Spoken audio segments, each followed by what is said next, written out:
കണ്ണൂരിൽ ജയിലിൽ നിന്നിറങ്ങി നാട്ടിൽ പോകാൻ ബൈക്ക് മോഷ്ടിച്ചയാൾ പിടിയിൽ. തൃശൂർ സ്വദേശി സോഡ ബാബു എന്ന ബാബുരാജാണ് പിടിയിലായത്. കണ്ണൂർ SN പാർക്ക് പരിസരത്ത് നിന്നാണ് ബൈക്ക് മോഷ്ടിച്ചത്. അരുൺ പൂപ്പറമ്പ വിവരങ്ങളുമായി ഇപ്പോൾ കണ്ണൂരിൽ നിന്ന് ചേരുന്നുണ്ട്. അരുൺ, എന്തൊക്കെയാണ് വിവരങ്ങൾ?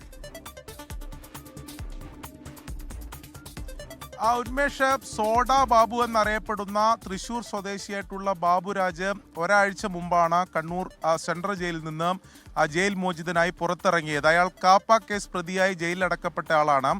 അങ്ങനെ ജയിൽ മോചിതനായതിനു ശേഷം ഇയാൾ നാട്ടിൽ പോകുന്നതിന് വേണ്ടിയാണ് കണ്ണൂർ SN പാർക്കിന് സമീപം നിർത്തിയിട്ടിരുന്ന ഈ ബൈക്ക് ഇയാൾ മോഷ്ടിച്ച ബൈക്കിലാണ് ഇയാൾ നാട്ടിലേക്ക് പോയത്.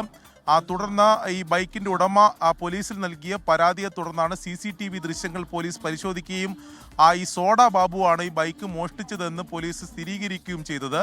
തുടർന്ന് നടത്തിയ അന്വേഷണത്തിലാണ് തൃശ്ശൂരിൽ നിന്ന് ഈ ബാബുരാജിനെ, സോഡ ബാബു എന്നറിയപ്പെടുന്ന ബാബുരാജിനെ പോലീസ് പിടികൂടിയത്. ഞാൻ നേരത്തെ സൂചിപ്പിച്ചതുപോലെ കാപ്പ കേസിൽ ജയിലിലടക്കപ്പെട്ട ആളാണ്.